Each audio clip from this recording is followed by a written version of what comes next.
नमस्कार, मैं हूं जूही वर्मा और आप देख रहे हैं liveindia.news। कांग्रेस की कमान एक बार फिर राहुल गांधी के हाथ में जा सकती है।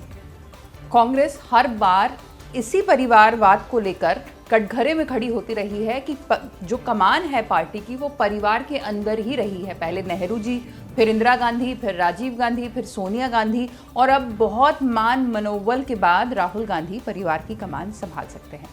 पर यह फैसला क्या सिर्फ कांग्रेस पार्टी या गांधी परिवार ही लेती रही है? बाकी जो राजनीतिक दल हैं उनके क्या फैसले रहे हैं?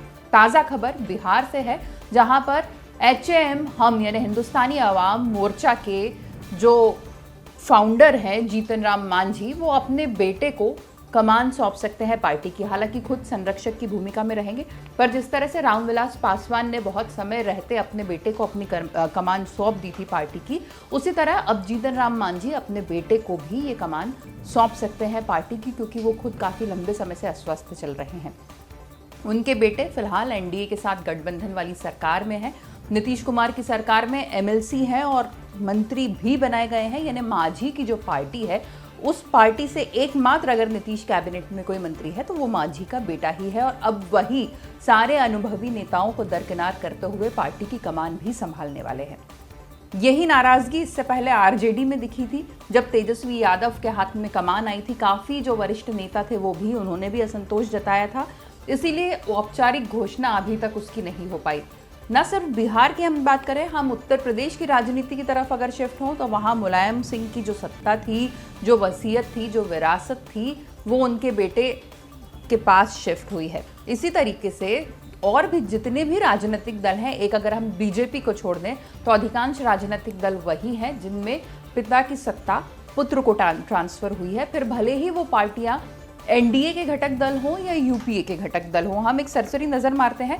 कांग्रेस आप याद करिए गांधी परिवार में चल रही है, शिवसेना की कमान ठाकरे परिवार में ही है, NCP, RJD, Samajwadi party, JDS, TMC में ममता का भतीजा, BSP में मायावती का भतीजा, जो साउथ की पार्टियां हैं TRS, TDP, दोनों जगह चंद्रशेखर राव का बेटा, चंद्रबाबू नायडू का बेटा, अकाली दल में बादल का बेटा, नेशनल कॉन्फ्रेंस में फारूक अब्दुल्ला का बेटा, PDP में मुफ्ती की बेटी, YSRCP में राजशेखर रेड्डी का बेटा, BJD में बीजू पटनायक का बेटा, LJP रामविलास पासवान का बेटा, JMM शिबू सोरेन का बेटा, RLD अजीत सिंह का बेटा, INLD चौटाला का बेटा और DMK स्टॉलिन का बेटा।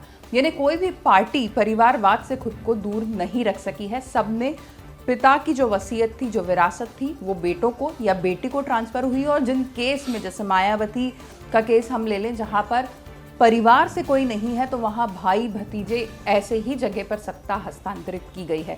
तो अब हमने इस मामले में बहुत सारे राजनीतिक विश्लेषकों से भी चर्चा की कि ऐसा क्यों कांग्रेस पार्टी ही निशाने पर है, क्यों बाकी दल निशाने पर नहीं है।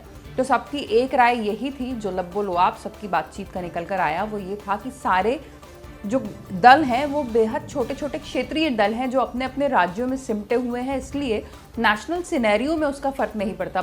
पर जब बात कांग्रेस की आती है तो ये नेशनल लेवल की पार्टी है, पूरे देश पर बहुत सालों तक राज किया है, और फिलहाल राहुल गांधी जो है वो उतनी मजबूत छवि गढ़ने में नाकाम रहे हैं जितना कि उनकी सबसे निकटतम प्रतिद्वंदी पार्टी BJP के नेताओं की अब बन चुकी है। और सबसे बड़ी बात कि सामने जो एग्जाम्पल है BJP का, उसमें परिवारवाद फिलहाल नजर नहीं आता राष्ट्रीय नेतृत्व में, लेकिन कांग्रेस में लगातार सिरे से नजर आ रहा है। और खुद अब पार्टी के कुछ नेता इस नेतृत्व को नकार रहे हैं। यही वजह है कि कांग्रेस इस मामले में हर बार आलोचना की शिकार होती है, जबकि जीतन राम मांझी, रामविलास पासवान, मुलायम सिंह यादव जैसे नेताओं को उस फहरिस्त में तुरंत शामिल नहीं किया जाता। नमस्कार।